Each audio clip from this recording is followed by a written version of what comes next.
사랑하는 성도 여러분, 그리고 진리를 찾는 모든 분들께 주님의 이름으로 문안드립니다. 오늘 우리가 함께 나눌 이 말씀이 여러분의 영혼의 깊은 울림과 깨달음을 주기를 소망합니다. 본격적인 말씀을 듣기 전 잠시 시간을 내어 구독과 좋아요를 눌러주시면 이 귀한 복음의 메시지가 더 많은 영혼에게 닿는 데 큰 힘이 됩니다. 여러분의 작은 섬김 위에 하나님의 은혜가 가득하기를 기도합니다. 우리는 지금 평범한 시대를 살고 있지 않습니다. 지금 세상에서 벌어지는 일들은 그저 우연히 발생하는 혼돈이나 단순히 문제가 있음을 암시하는 개별적인 사건들이 아닙니다. 우리는 놀라울 정도로 명확하게 하나님의 말씀이 아주 오래전부터 예언해온 바로 그 일들을 목격하고 있습니다.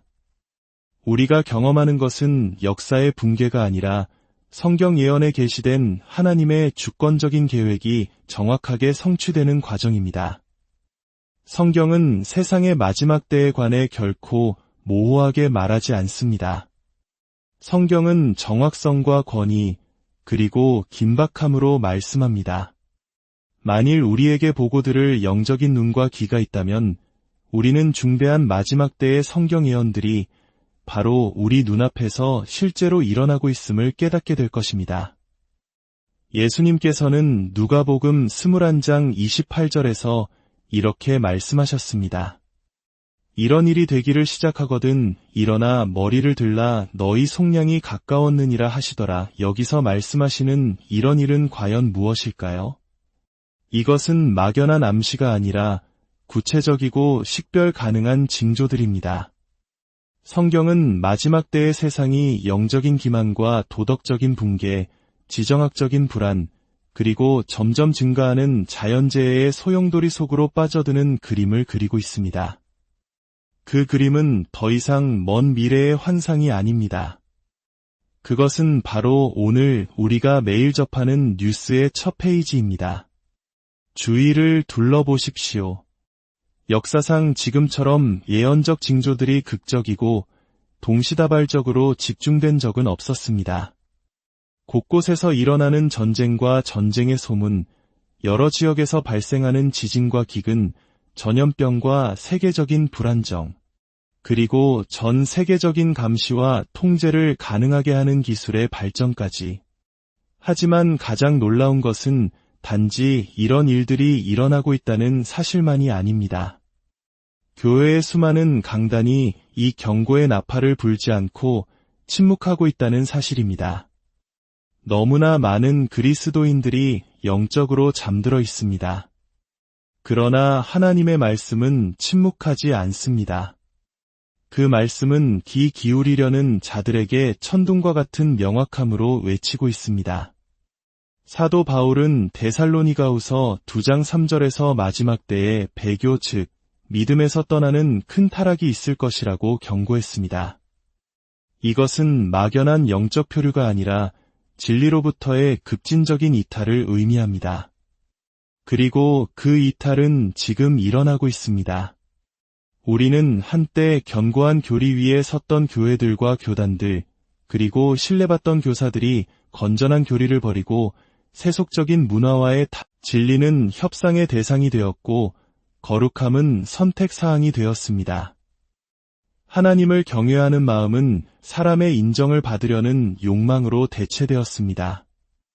그러나 성경은 마지막 날에 바로 이렇게 될 것이라고 이미 말씀하고 있습니다.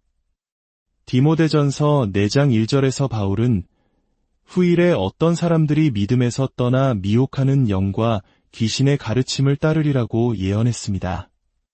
이것은 현대사회의 안타까운 부작용이 아니라 우리가 역사의 마지막 장에 가까워지고 있다는 예언적인 지표입니다. 더 나아가 요한계시록 13장에 묘사된 전 세계적인 통제 시스템의 기반은 더 이상 이론이 아닙니다. 우리는 중앙집중화된 세계 단일 정부를 향한 급속한 움직임, 국가 주권의 약화, 디지털 화폐의 등장, 그리고 감시의 일상화를 목격하고 있습니다. 적그리스도의 출현에 필요한 조건들이 무서울 정도의 정밀함으로 제자리를 찾아가고 있습니다. 오늘날 사람들은 그 어느 때보다 안보를 위해 자유를, 편의를 위해 진리를, 그리고 통제를 받기 위해 경배를 기꺼이 교환하려 합니다. 세상은 여전히 예언이 성취되고 있다는 생각을 조롱합니다. 그러나 하나님은 조롱당하지 않으십니다. 그분의 말씀은 결코 헛되이 돌아오지 않을 것입니다. 그리고 우리는 마지막 때 예언의 중심에 있는 이스라엘을 잊어서는 안 됩니다. 이스라엘처럼 역사의 무덤에서 다시 살아 돌아온 나라는 없습니다. 거의 2000년 동안 전 세계에 흩어져 살던 이스라엘 민족은 에스겔 37장의 마른 뼈, 골짜기 예언처럼 1948년의 나라를 오늘날 전 세계의 눈은 예루살렘에 고정되어 있습니다. 성경이 무거운 돌이라고 부르는 바로 그 도시입니다. 스가랴 12장 3절의 말씀처럼 예루살렘을 둘러싼 갈등은 정치적 우연이 아니라 예언의 필연입니다. 하나님은 이스라엘과 맺은 언약을 잊지 않으셨으며 인류 역사의 마지막 사건들은 바로 그들을 중심으로 전개될 것입니다. 예루살렘을 언급하는 모든 뉴스의 헤드라인은 주님의 재림이 가까웠음을 알리는 나팔 소리와도 같습니다. 그러므로 지금은 두려워할 때가 아니라 믿음으로 바로 설 때입니다. 물러설 때가 아니라 회개하고 영적으로 깨어나 담대하게 진리를 선포해야 할 때입니다. 그리스도의 재림은 신화나 은유가 아니라 다가오는 실제 현실입니다. 그분께서 자신의 초림에 관한 모든 예언을 정확하게 성취하셨듯이 재림에 관한 모든 예언도 동일한 정확성으로 성취하실 것입니다. 우리는 준비되어 있어야 합니다. 징조들은 더 이상 미묘하지 않습니다. 그것들은 우리를 향해 소리치고 있습니다. 마태복음 24장 33절에서 예수님은 말씀하셨습니다. 이 모든 일을 보거든 인자가 가까이 곧 문 앞에 이른 줄 알라. 세상은 무너지고 있는 것이 아니라 하나님의 계획 안에서 제자리를 찾아가고 있는 것입니다. 그분의 나타나심을 사랑하는 우리에게 이것은 파멸의 메시지가 아니라 소망의 메시지입니다. 그러나 준비되지 않은 자들에게는 경고입니다. 시간이 얼마 남지 않았습니다. 영원은 당신이 세상에서 편안해지기를 기다려주지 않습니다. 그러므로 간절히 권면합니다. 하나님의 말씀으로 돌아가십시오. 건전한 교리를 굳게 붙잡으십시오. 이 세대와 타협하기를 거부하십시오. 부끄러움 없이 복음을 전파하십시오. 그리고 왕께서 오고 계심을 진정으로 믿는 자들답게 살아가십시오. 그분은 반드시 오십니다. 예언적 징조들의 동시다발적 발생에 대해 이야기할 때 우리는 추측하는 것이 아닙니다. 우리는 성경 예언과 현재 우리 세상의 상태가 정확하게 일치하는 것을 관찰하고 있는 것입니다. 성경은 우리의 호기심을 자극하기 위해 모호한 예측을 주는 것이 아니라 우리가 준비되도록 구체적인 징후를 줍니다. 예수님께서는 마태복음 24장, 누가복음 21장, 마가복음 13장에서 일련의 지표들을 제시하셨습니다. 전쟁과 전쟁의 소문, 기근, 지진, 전염병, 그리고 불법의 증가. 이러한 징후들은 역사 속에서 항상 고립된 형태로 존재해왔습니다. 그러나 우리 시대를 독특하게 만드는 것은 이 모든 것들이 우리는 단일 사건의 성취가 아니라 예언의 융합을 목격하고 있습니다. 여러 겹의 지표들이 한꺼번에 일어나고 있는 것입니다. 기술은 이러한 사건들의 파급력을 증폭시켰고, 통신은 그것들을 즉각적으로 보이게 했으며, 인류의 도덕적 타락은 그것들을 용납하게 만들었습니다. 자연재해는 빈도와 강도 면에서 증가하고 있습니다. 세계적인 긴장은 끓어오르고 있습니다.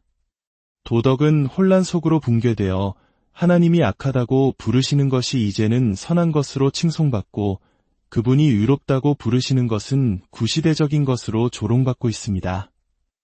이것이 바로 말씀이 일어날 것이라고 한 그대로입니다. 바울은 디모데후서 3장에서 마지막 날에 고통하는 때가 올 것이라고 기록했습니다. 그리고 그는 교만과 반역, 잔인함과 하나님을 경외하지 않음으로 가득 찬 세상을 묘사했습니다. 이 모든 것이 지금 우리 주변의 문화적 분위기를 정의하고 있습니다. 이 모든 사건들이 함께 지속적으로 그리고 둔화될 기미 없이 일어나고 있다는 사실이 중요합니다. 마치 세상이 신성한 심판과 구원의 절정을 향해 밀려가고 있는 것과 같습니다. 한때 흩어져 있던 예언의 퍼즐 조각들이 이제는 무시하기 어려운 하나의 그림을 형성하고 있습니다. 하나님은 우리를 어둠 속에 두지 않으셨습니다. 그분은 우리가 공황에 빠지도록이 아니라 준비할 수 있도록 미리 말씀해 주셨습니다. 이러한 융합된 징후들은 그 자체가 끝은 아니지만 끝이 가깝고 주님이 문 앞에 계시다는 것을 알리는 번쩍이는 신호등입니다. 우리가 세계적인 배교와 거짓 교사들의 부상 문제로 눈을 돌릴 때 우리는 마지막 날에 가장 명확하고 우려스러운 징후 중 성경은 마지막 시대의 진리로부터의 큰 이탈, 즉 육체를 만족시키지만 경건의 능력은 부인하는 유혹적인 가르침을 위해 건전한 교리를 버리는 일이 있을 것이라고 분명히 말합니다. 많은 교회가 한때 성경적 교리에 굳게 섰지만 이제는 희석되거나 왜곡되거나 완전히 거짓된 복음을 받아들이고 있습니다. 성경의 권위, 하나님의 거룩하심, 회개의 필요성, 그리스도의 유일성과 같은 견고한 기초가 이제는 논쟁의 대상이 되었습니다.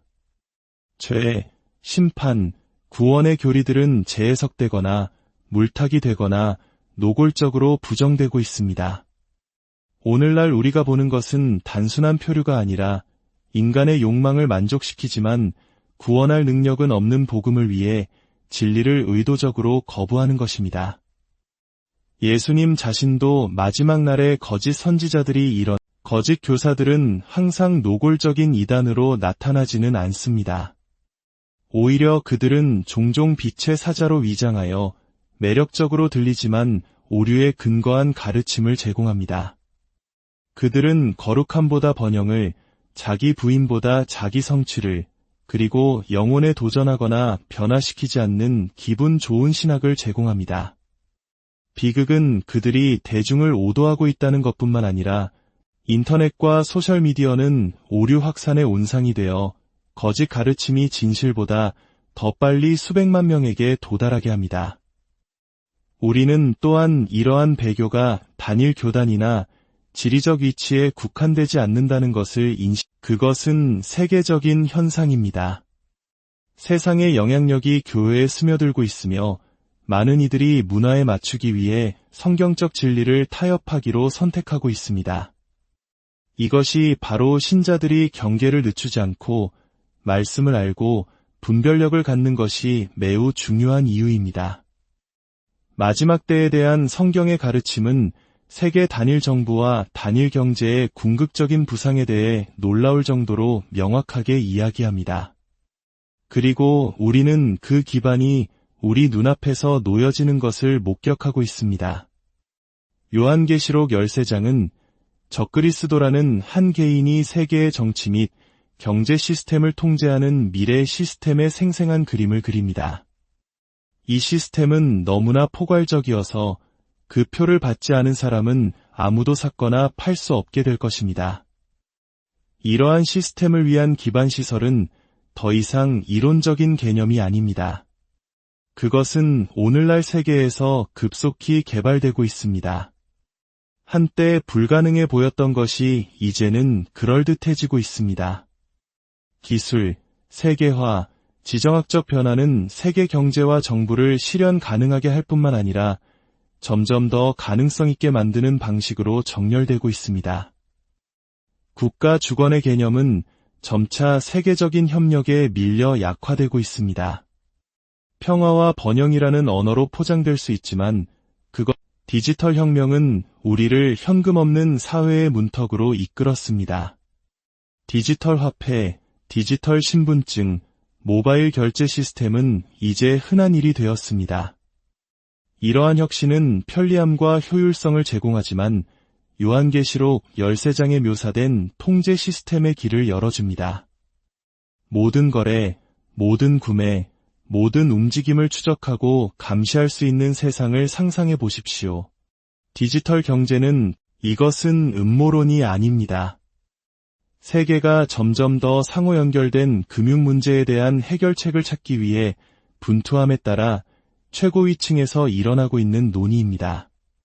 인공지능, 감시 시스템, 사물 인터넷은 이미 전 세계적으로 개인을 감시하고 통제하는 것을 더 쉽게 만들고 있습니다.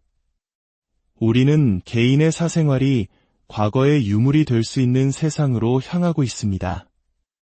이것은 적그리스도의 세계 경제와 정부를 위한 기술적 틀이 이미 조각조각 세워지고 있음을 의미합니다. 성경 예언에서 이스라엘의 역할을 살펴볼 때 우리는 그것이 결코 부수적인 것이 아님을 발견합니다. 그것은 절대적으로 중심적입니다. 하나님께서 아브라함을 부르시고 그의 후손이 큰 민족이 될 것이라고 약속하신 순간부터 이스라엘은 하나님의 구속 계획의 중심에 있었습니다. 1948년 이스라엘은 거의 2000년간의 흩어짐 끝에 한 국가로 다시 태어났습니다.